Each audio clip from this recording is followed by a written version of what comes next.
Okay, welcome. This is the idea is to just share with you my idea of 3 important qualities of a student, and I've chosen respect, curiosity, and enthusiasm.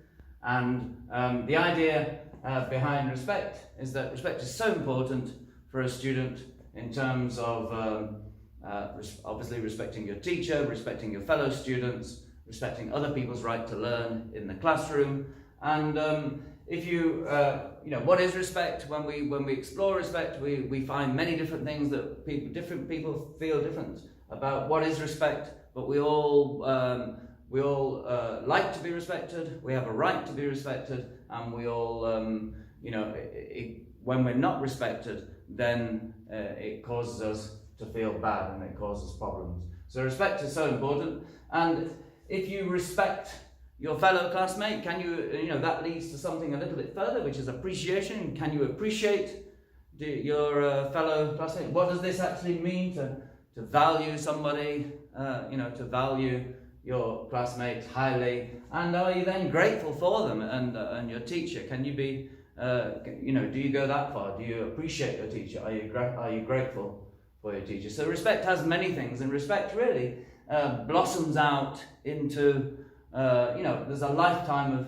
exploration here. And if we go from respect to self-respect, then how do you respect yourself? And one of the nice things that I see about young people compared to when I was young was that young people have got this healthy lifestyle message. They take care of themselves, at the gym, they do exercise, and it's nice to see that, and healthy eating and all of that, and fewer young people smoke than when I was young. So the one way of respecting yourself is to eat healthy and maintain a good level of fitness.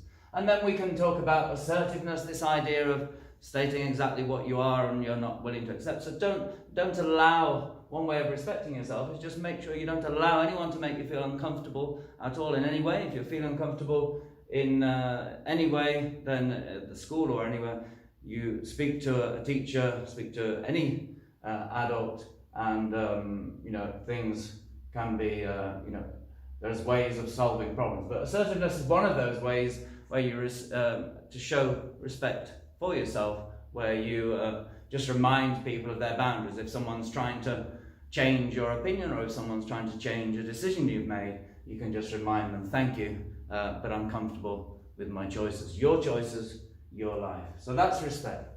The next thing is curiosity. And when we think about, we go to school and we teach, what is education? Well, people talk about it's exams and then doing well in exams and then getting a career. But education really is just chopped up curiosity.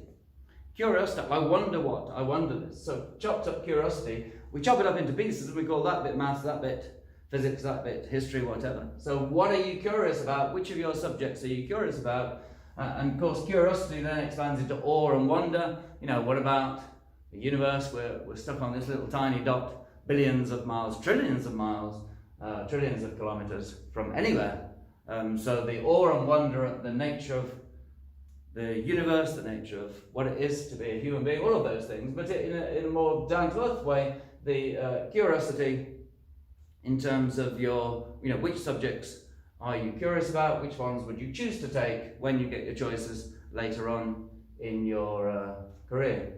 And curiosity is so important, not just for students, for everybody, because once everybody has got their basic needs provided, then the whole of the world economy is based on curiosity. Think about every advert is trying to capture your curiosity and thinking, oh, I wonder what that new mobile phone is like. I wonder what happens in this new film.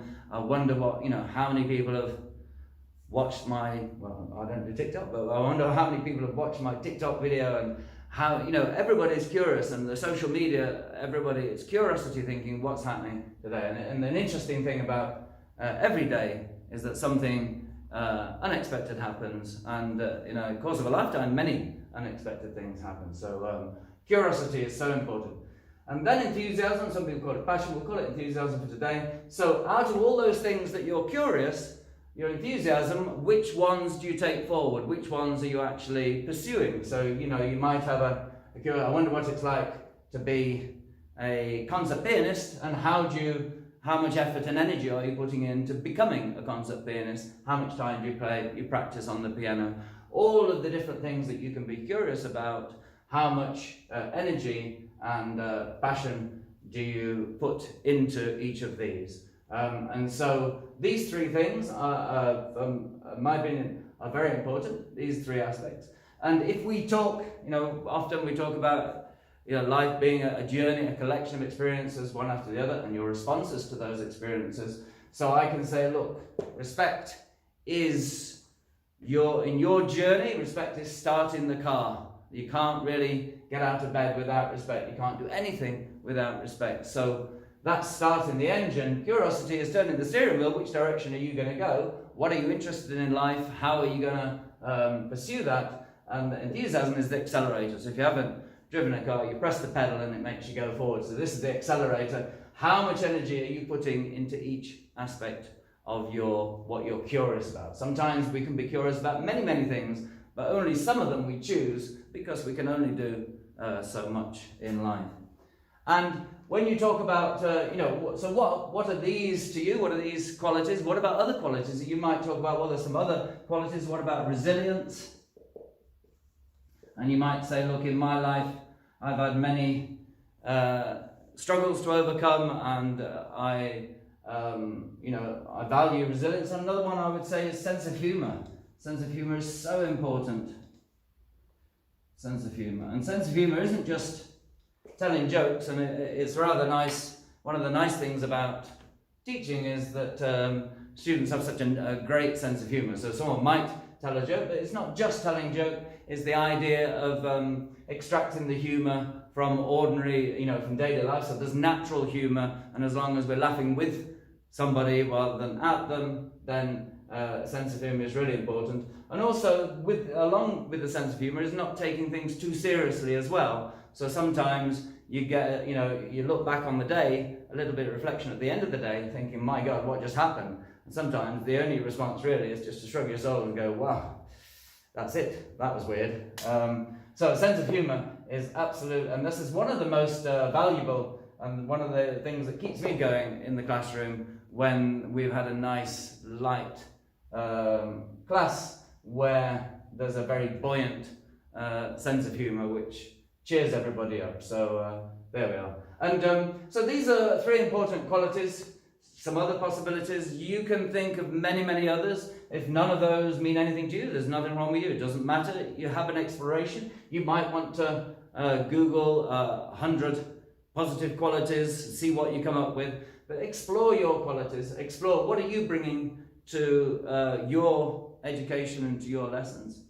And of course, what you bring sometimes will change depending on what time of year it is. For example, if you're just about to take a lot of exams, then you might say, well, my quality that I'm bringing now is determination. So for 1 month before the exams, clearly that's a very important time. And you say, right, I'm determined to try my best and to revise fully for these exams. So what we bring to the to each lesson changes over time. So there are many, many qualities, and you whatever is whatever you feel is right, whatever you feel about yourself. There's no rights or wrongs to this. So reflect on what you bring.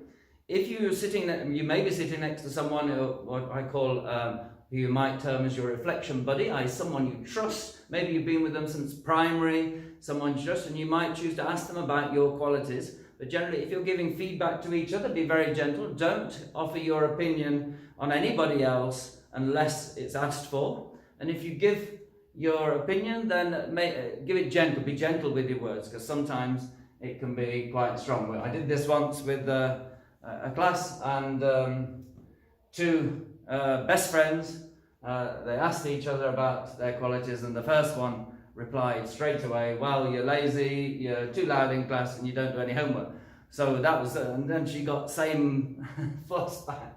So young people tend to be quite straightforward with their, with their criticisms. But be gentle, because in that case it worked all right. But you can hurt people's feelings, and we don't want to do that.